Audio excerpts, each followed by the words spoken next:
हाय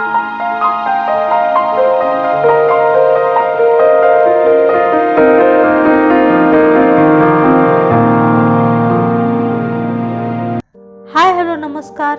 बुकवाणी या माझ्या यूट्यूब चॅनलवर तुम्हा सर्वांचे हार्दिक स्वागत आहे. आज आपण रॉन्डा बर्न लिखित द मॅजिक या पुस्तकाचे मराठी अनुवादित पुस्तक जादू या पुस्तकातील 28 दिवसांच्या जादुई प्रवासातील 5व्या दिवसासाठीची जादू अनुभवण्यासाठी नेमकी कोणती कृती करायची ते आपण पाहूया. चला तर मग सुरू करूया.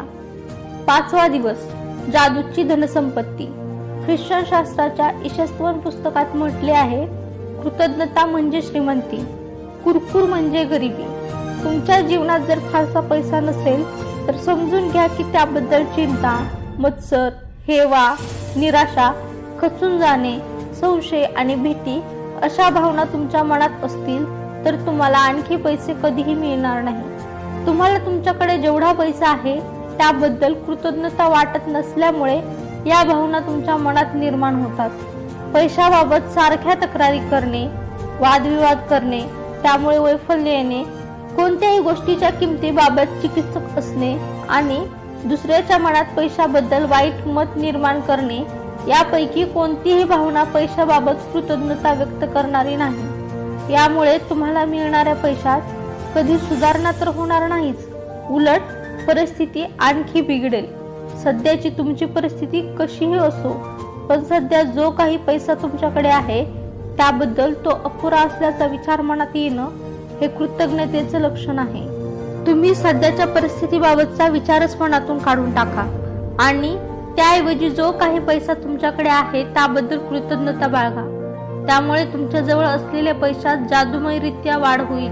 भूतकाळात मिळालेल्या गोष्टींबद्दल जर तुम्ही मनापासून कृतज्ञता व्यक्त केलीत तर भविष्यात तुम्हाला मिळणाऱ्या पैशात जादूमयरित्या वाढ होईल. वैश्विक नियमानेच त्याला हवाला दिला आहे. आजच्या दिवशी स्वतःशीच निश्चय करा की इथून पुढे जेव्हा कधी कोणत्याही प्रकारे तुम्हाला पैसा मिळेल, मग तो तुमचा पगार असेल, परतावा किंवा सवलत असेल किंवा ज्याला पैसे पडतात अशी एखाद्यानं दिलेली काही गोष्ट असेल, तुम्ही त्याबद्दल खरी खरी कृतज्ञता व्यक्त कराल. यातील प्रत्येक परिस्थितीत तुम्हाला पैसा मिळालेला असतो आणि या प्रत्येक उदाहरणात तुम्हाला कृतज्ञता रूपी जादूची शक्ती वापरण्याची संधी मिळते. आत्ताच मिळालेल्या पैशाबद्दल तुम्ही कृतज्ञता व्यक्त केल्यानं तुमच्या पैशात आणखी वाढ होत राहते. चला तर मग जादुई धनसंपत्ती अनुभवण्यासाठी नेमकी कोणती कृती करायची ते आपण पाहूया.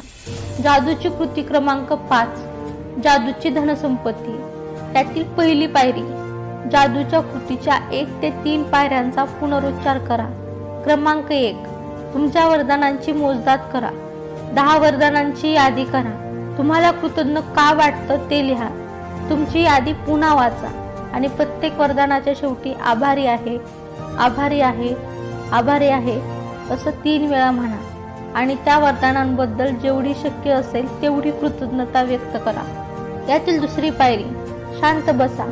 काही क्षण तुमचं लहानपण आठवा, ज्यासाठी तुम्हाला पैसा मोजावा लागला नव्हता अशा तुम्हाला मिळालेल्या सर्व वस्तू आठवा. यातील तिसरी पायरी, जेव्हा तुमच्यासाठी पैसे खर्च करण्यात आले अशा प्रत्येक आठवणीसाठी, प्रत्येक प्रसंगासाठी अगदी मनापासून, अंतःकरणातून आभारी आहे हे जादूचे शब्द उच्चारा. एक नोट घ्या, एक स्टिकर घ्या, त्यावर ठळक अक्षरात लिहा, माझ्या संपूर्ण आयुष्यात मला मिळालेल्या पैशाबद्दल मी आभारी आहे. त्यातील 5वी पायरी, ही नोट आज तुमच्या जवळ ठेवा. ती आज सकाळी एकदा, दुपारी एकदा किंवा तुम्हाला हवी तितक्या वेळा बाहेर काढा आणि हातात धरा. त्यावर लिहिलेले शब्द वाचा आणि तुम्हाला जो विपुल प्रमाणात पैसा मिळाला आहे त्याबद्दल मनापासून कृतज्ञता व्यक्त करा. यातील 6वी पायरी, आजपासून ही जादूची नोट तुम्हाला रोज सहज दिसेल अशा ठिकाणी ठेवा. ती तुम्हाला विपुल प्रमाणात मिळालेल्या पैशांबद्दल कायम कृतज्ञता व्यक्त करण्याची आठवण करून देईल. या कृतीतील 7वी पायरी, आज रात्री झोपी जाण्यापूर्वी जादूचा दगड हातात घ्या आणि दिवसभरात जी चांगली गोष्ट घडली त्याबद्दल आभारी आहे हे जादूचे शब्द उच्चारा. याबरोबरच रॉन्डा बर्न लिखित द मॅजिक या पुस्तकाचे मराठी अनुवादित पुस्तक जादू या पुस्तकातील 28 दिवसाच्या जादुई प्रवासातील 5व्या दिवसासाठीचे जादू अनुभवण्यासाठी नेमकी कोणती कृती करायची ते आपण पाहिले. चला तर मग भेटूया एका नवीन कृतीसह नवीन व्हिडिओमध्ये. तुम्हाला हे पुस्तक आवडलं असेल, वाचण्याची इच्छा असेल तर या पुस्तकाची लिंक मी व्हिडिओच्या डिस्क्रिप्शनमध्ये देत आहे. त्या लिंकवर क्लिक करून तुम्ही ते पुस्तक खरेदी करू शकता. तोपर्यंत व्हिडिओ आवडला असेल तर लाईक करा, शेअर करा आणि चॅनलला सबस्क्राईब. नवीन व्हिडिओच्या नोटिफिकेशनसाठी बेल आयकॉन दाबायला विसरू नका. धन्यवाद.